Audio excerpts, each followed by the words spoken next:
네, 가난한 성도들을 위한 신앙터치 2부 시작해보도록 하겠습니다. 오늘은 매번 지난주부터 시작했던 오용되는 성경구절에 대한 얘기를 좀 해볼 건데요. 이번 성경구절은 오용이 되나요 이게? 지금 마태복음 11장 28절입니다. 제가 한번 읽어볼게요. 수고하고 무거운 짐진 자들아 다 내게로 오라. 내가 너희를 쉬게 하리라. 마태복음 11장 28절 말씀. 이게 어떻게 오용이 된다는 말씀일까요? 요 말씀 여러분들은 요것도 이제 설교를 많이 들어보셨을 거예요. 네. 기존의 교회에서 어떻게 이 구절을 가지고 설교를 들었는지 여러분들의 생각을 좀 쭉 들어보고 제가 한번 설명을 좀 해드리려고 그래요. 저는 이 설교 어떻게 들었냐면요.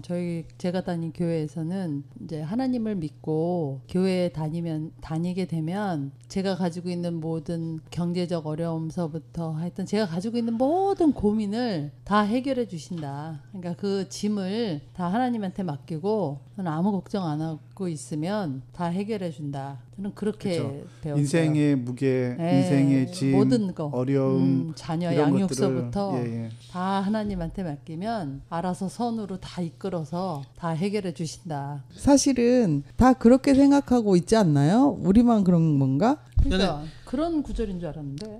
아, 정말 매력적인 구절이죠. 이거 하나만 들어도 전도가 되는 구절이에요. 그렇죠. 네. 그 그쵸? 기억나잖아요. 우리 어렸을 때 주일학교에서 그래서 병든 자들은 다 내게로 오라.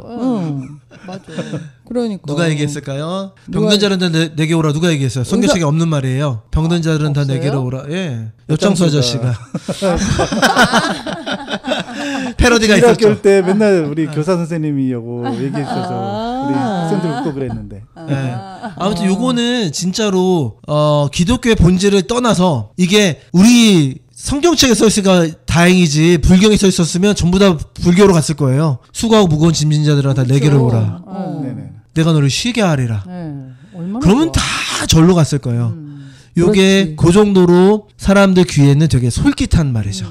네네. 아니 제가 이거 굉장히 그러니까 인상 깊게 들었던 설교에는 어떻게 돼 있냐면요. 이스라엘에서는 소를 2마리를 같이 이렇게 몰게 한다는 거예요. 그러니까는 밭갈이를 시킨대요. 그러면은 어미소가 멍에를 메고 그 옆에 새끼소가 이제 같이 그거를 밀고 간대요. 그러면 어미가 크니까 다 무거운 거를 어미가 밀잖아요. 새끼는 그 옆에 따라가기만 하면 된다는 거예요. 이렇게 설 예를 들어가면서까지 설교를 들었는데 아니라는 거예요. 예수님- 수정할 부분이 있습니다. 왜? 어미소가 아니고 밭갈이에 노련한 경험이 많은 소, 그 소와 그런가? 처음 배우는 미숙한 소.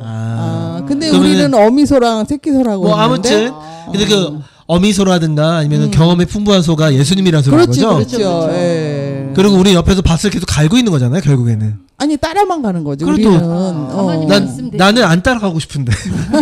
나 구경만 하고 있을 것 같은데. 왜냐면은 그 소가 또 갈아야 된다는 얘기. 그러니까 나중에 내가 갈아야 되잖아. 배우면. 그렇지 배우면 그렇지. 짐을 잠깐만 맡기는 건가요? 그러면? 그런 거는 말인지 막걸리인지. 그러니까 이게 예화도 잘 들어야 되는데. 여기에요. 네. 보통은 사람들이 이 구절을 자신의 인생의 문제를 주님께 맡기는 구절로 많이 사용을 하세요. 근데 그죠. 이 구절은 전혀 그런 의미는 아니에요. 아니었어요? 첫 번째는 요거를 바르게 해석하려면요. 배경 지식이 약간은 필요해요. 신약의 배경 지식이 좀 필요한데 네. 그 배경 지식이 뭐냐면 할라카라고 하는 것이 무엇인지를 좀 알아야 돼요. 마태복음에서는 그를 장로들의 유전이라고 나와요. 네. 혹시 그 방송을 보시는 분들은 따로 할라카라고 쳐보시면요. 구글에 검색해 보시면 많은 글들이 있으니까 그걸 한번 검색해 보시고요. 제가 간단하게 좀 설명을 하면 뭐냐면 할라카가 뭐냐라고 하냐면요. 장로들의 유전인데 115가지인가요? 정확하게 기억 안 나는데 요렇게 규례가 있어요. 바리새인들이요. 지난 오랜 역사 가운데요. 성경을 어떻게 적용할 것인가를 관습헌법처럼 만들어 놓은 규례집인 거예요. 일종의 생활 지침서 같은 거죠. 그러니까 이런 거예요. 예를 들어 볼게요. 율법에 이렇게 돼 있잖아요. 11조를 거룩하게 지켜라. 이렇게 돼 있단 말이에요. 네. 네. 그럼 사람들이 이 랍비한테 와서 물을 거 아니에요. 네. 어떻게 하는 게 거룩하게 지키는 겁니까? 라고 물을 거 아니에요. 그러면은 사람들에게 이게 디테일한 지침을 줘야 되잖아요. 그러니까 이런 건 하면 되고 이런 건 하면 안 된다라고 하는 어떤 디테일한 가이드라인을 주는 거란 말이에요. 그러니까 지침서네요, 지침서. 그렇죠. 그런 생활의 가이드라인을 정해서 주는 거예요. 그래서 할라카에 보면요, 무화과 나무 열매보다 무거운 거를 드는 거는 율법을 어기는 거고 안식일 규례를 어기는 거예요. 근데 무화과 나무 열매보다 더 가벼운 거를 드는 거는 괜찮은 거예요. 치사하다. 왜? 그게 할라카예요. 치사하죠. 그런데 요거를 장로들의 유전이라고 표현을 했어요. 마태복음에서는요. 그러니까 주일날 뭐 불을 켜야 되냐 말아야 되냐 뭐 이런 거 같은 거네요. 그렇죠. 옛날에 우리나라로 치면은 뭐 식자재를 사도 되냐, 먹을 걸 사 먹어도 되냐, 만약 그 뭐 부산의 기장에서는 못 먹게 하잖아요. 고신증에서 짜장면 먹으러 못 가게 하잖아요. 그렇죠. 돈 쓰면 안 된다고. 네. 뭐 그런 게 일종의 전통인 거예요. 그러니까 내가 뭐 짜장면 사 먹어도 되냐 안 되냐 그 성경에 안 나오거든요. 그렇죠, 안 나오죠. 근데 이제 주의를 거룩하게 지키자라고 하는 그 말 속에 그럼 어떻게 하면 구체적으로 그런 것들을 실천할 수 있겠느냐 질문이 오니까 종교 지도자들과 교회 지도자들은 구체적인 지침을 줘야 되잖아요. 그러니까 그런 게 오랜 역사 가운데 걸러지고 엑기스가 딱 된 게 뭐냐면 할라카요. 근데 그 할라카는 바리새인들이 추종하는 장로들의 유전이었어요. 그러니까 신약 시대에 예수님 동시대에요. 바리새인들이 따르는 건 할라카였고 또 다른 계파들은요. 또 자기들만의 어떤 할라카 뭐 이름은 다르지만 그 장로들의 유전, 지침들을 갖고 있었던 거예요. 그래서 뭐 여러분들이 계속 보시면 아시겠지만 신약 성경에 계속해서 예수님이 바리새인들과 싸우죠. 네.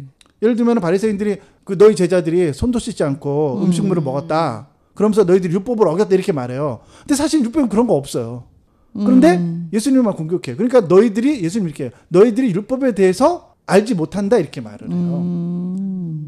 그러니까 그거는 율법의 정신과 맞지 않는데 그러면 율법을 바리새인들이 어겼다고 말하는 건 뭐냐면 할라카에서 가르쳐온 그 할라카에 위배된다는 뜻이에요. 그러니까 예수님과 바리새인들이 싸우게 된 이유가 뭐냐면요. 계속해서 신약 사복음서에 나와 있는 바리새인들과 싸우게 되는 배경이 뭐냐면 할라카 때문이에요.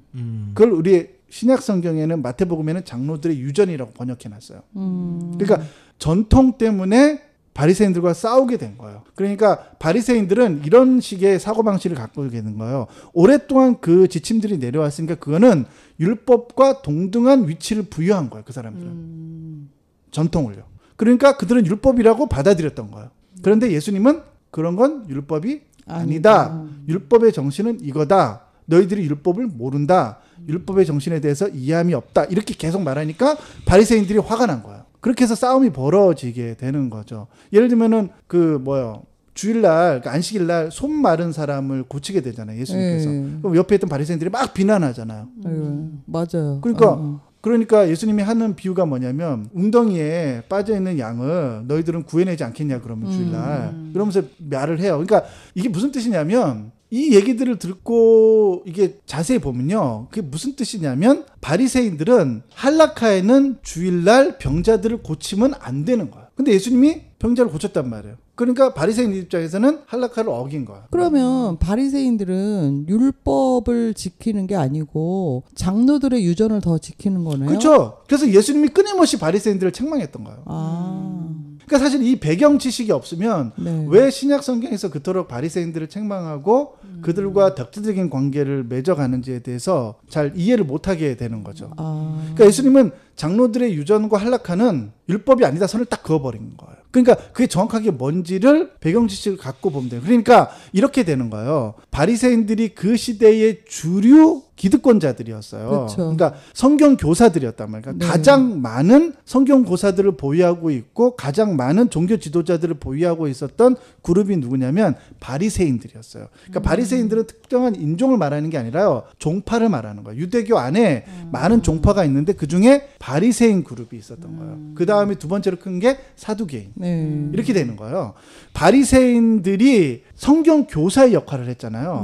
그러니까 사람들에게 뭘 가르쳤냐면 할라카를 가르친 거예요. 그러니까 이런 규정들, 그 600개가 넘는 규정들을 이런 거를 다 지켜야 된다고 사람들에게 말했던 거예요. 그러니까 율법만큼 숫자가 네, 있네요. 더 많은 거죠. 더 많은 거. 그럼 저쪽 사두개인들이 믿고 있는 또 자기들만의 유전들이 있으니까 그걸 막 사람들이 강요하는 거야. 이걸 지켜야 된다고. 그래서 예수님이 이 배경 하에서 사람들에게 이런 배경 하에서요. 이 말을 한 거예요. 수고하고 무거운 짐진 자들아 다 내게로 오라 내가 너희를 쉬게 하리라.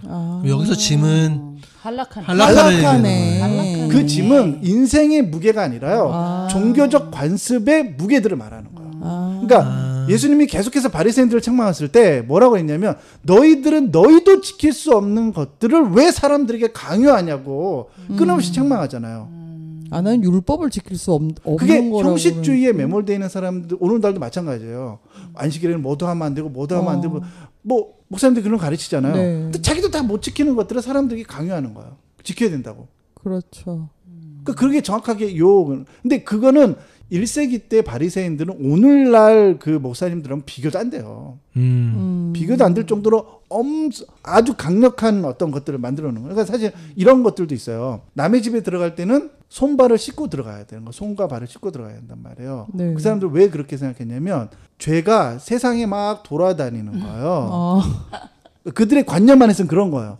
세상에 막 죄들이 돌아다니는데 내가 밖에 나갔어요? 네. 그럼 죄가 내 손에 묻고 내 옷에 묻어 있잖아요. 내 발에도 묻어 있고.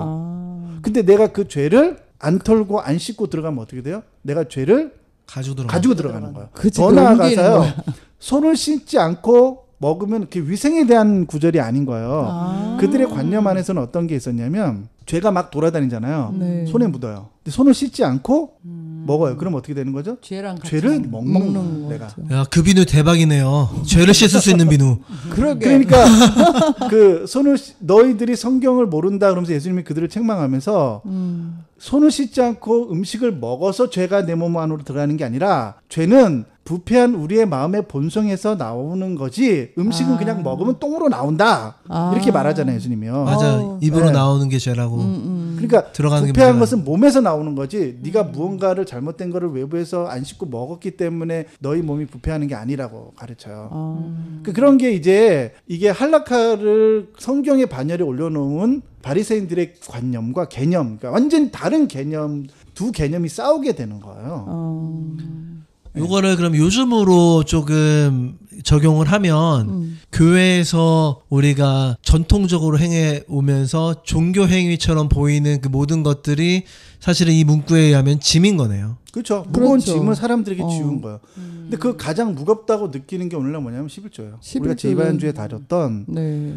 오늘날 현대 교인들이 교회 안에서 가장 무겁게 느끼는 게 뭐냐면 첫 번째가 11조 헌금에 대한 부분을요. 가장 무거운 짐으로 여겨요. 그리고 그거 안 하면은 하나님 앞에 벌 받고 우리가 황충이 들고 우리의 재산이 빠져나가고 그러니까 그런 어떤 무거운 짐이라고 느끼는 거죠. 근데 목사님들은 그런 걸 하라고 강요하는데 실제로 그것은 성경이 없고 그냥 전통인 거예요. 장로들의 유전인 거죠. 사역도 그렇죠. 사역도 굉장히 무거운 짐이에요. 그럼요. 교회 아니, 봉사. 보통 이제 교회 생활 오래 해보셨으니까 어릴 때 교회에서 계속 크면 한 중학교 때쯤 되면 성가대도 하고요. 네. 그렇죠. 고등학교 되면 임원해야 되고 그렇지. 청년까지 남아있으면 청년에서 임원해달라고 하고 그럼 그러다가 성금 내면 집사 되고 그치. 그러면은 뭐 또 성가대 또 서야 되고 아니면 어떤 봉사활동 나가야 되고 여유 있으면 식당 봉사해야 맞아요. 되고. 계속 그런 식으로 나가는 게 조금 짐이 될 수 있죠. 그렇죠. 그래서 교회 봉사가 큰 짐으로 오늘날 네. 많은 사람들이 그렇게 짐으로 느껴요. 그러니까 예배가 이렇게 대형 교회에서 뭐 1부, 2부, 3부, 4부 이렇게 나뉘잖아요. 근데 사역을 맡고 있으면 사실은 본인은 예배도 못 드리면서 사역을 먼저 하게 된다니까요. 뭐 곧 중고등부 선생님을 선생님들 한다든지. 맞아요. 예. 그러니까 그게 본인은 계속 피폐해 가면서 계속 애들을 돌봐야 되니까 그런 게 참 큰 그렇죠. 문제인 것 그러니까 같아요. 이 구절은 여러분들이 어떻게 해석하셔야 되냐면